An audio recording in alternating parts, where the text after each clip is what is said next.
Et pour parler de ce Téléthon, près de chez nous, nous recevons Jean-Marc Delebergue. Vous êtes coordinateur départemental du Téléthon. Bienvenue à vous, Monsieur Delebergue. Vous gérez donc toutes les animations qui vont être organisées dans les prochaines heures au profit du Téléthon. Il y aura pas moins de 150 animations du côté de Lille. Comment vous expliquez cet engouement des bénévoles, des gens qui se mobilisent comme ça d'année en année pour mettre en place ces manifestations? Eh bien, d'abord, merci de me recevoir, le Téléthon, l'AFM. Alors, le message clé pour 2012, c'est « Oser vaincre ». Oser vaincre, c'est vraiment un message très important. C'est une France généreuse, une France audacieuse qui relève le défi des thérapeuties innovantes. Donc, ce sont des maladies rares et ensemble, tout est possible. Donc, oser vaincre, c'est vraiment le slogan, le message de cette 26e édition du Téléthon. Il faut vaincre, bien sûr, la maladie, tenter de trouver des traitements pour guérir, mais il faut préciser également que les dons ne servent pas qu'à la recherche, ils servent également à améliorer le quotidien des malades.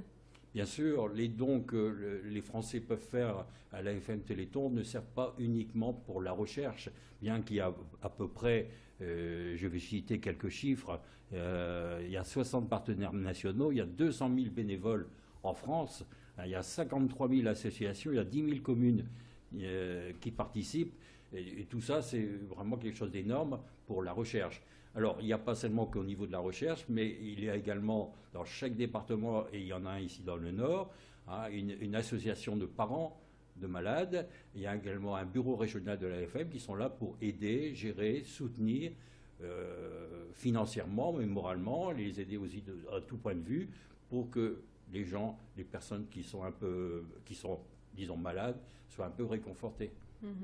Jean-Marc Delebergue, l'AFM, l'association contre les myopathies, association française contre les myopathies, encadre comme ça ces enfants malades avec leur famille. Quel est au quotidien le rôle des bénévoles? Vous êtes bénévole depuis plus d'une dizaine d'années. Alors, le rôle des bénévoles, nous ne sommes pas des techniciens, nous ne sommes pas des spécialistes de la maladie, des thérapeuties. Nous sommes là, nous, ici, coordinateurs, le fer de lance des animations qui peuvent se dérouler dans la région.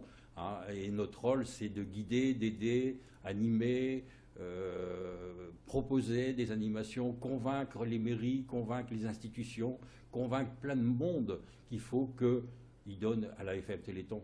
C'est important.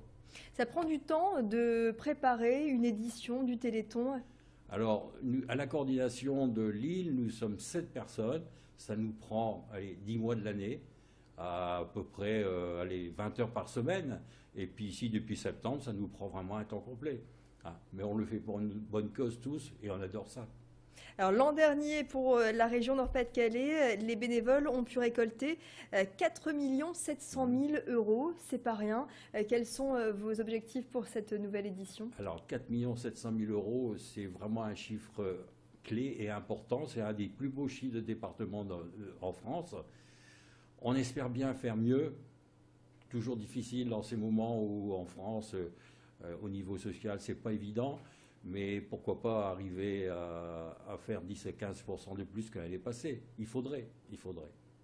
C'est difficile de mobiliser les municipalités, les mairies, où au bout de plus de 20 ans, le Téléthon a une image telle que c'est acquis. Comment ça se passe sur le terrain au quotidien? Je ne vais pas dire que c'est difficile. On est toujours bien accueilli quand on frappe à la porte d'une mairie, mais ce n'est pas tellement le rôle d'une mairie d'organiser une manifestation. Une mairie aussi, elle est là comme nous pour essayer de trouver des associations qui veulent bien partir contre cette maladie, combattre cette maladie et faire quelque chose pour le Téléthon. Alors nous sommes bien accueillis partout.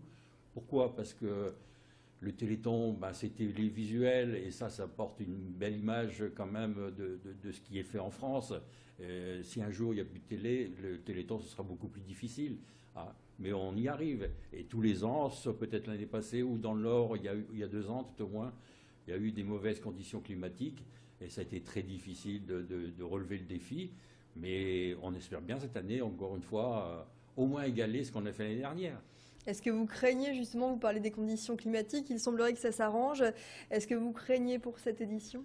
On craint quand même plus ou moins parce qu'il suffit qu'il pleuve un peu, les gens hésitent à sortir. Vous savez, il y a énormément, presque dans toutes les villes qui participent, des concours de belote, des choses, des tricoteuses. Ce sont des personnes quand même qui sont déjà d'un certain âge. C'est difficile pour elles de sortir, d'aller se retrouver à leur club d'anciens, parce qu'il ne fait pas beau, ils risquent de faire du verglas. Vous voyez, ce sont des conditions difficiles. Mais on va y arriver. En tout cas, effectivement, les bénévoles sont motivés pour ce week-end autour du Téléthon. Merci beaucoup Jean-Marc Deleberg d'avoir répondu à ces quelques questions sur le plateau de Grand Lille TV.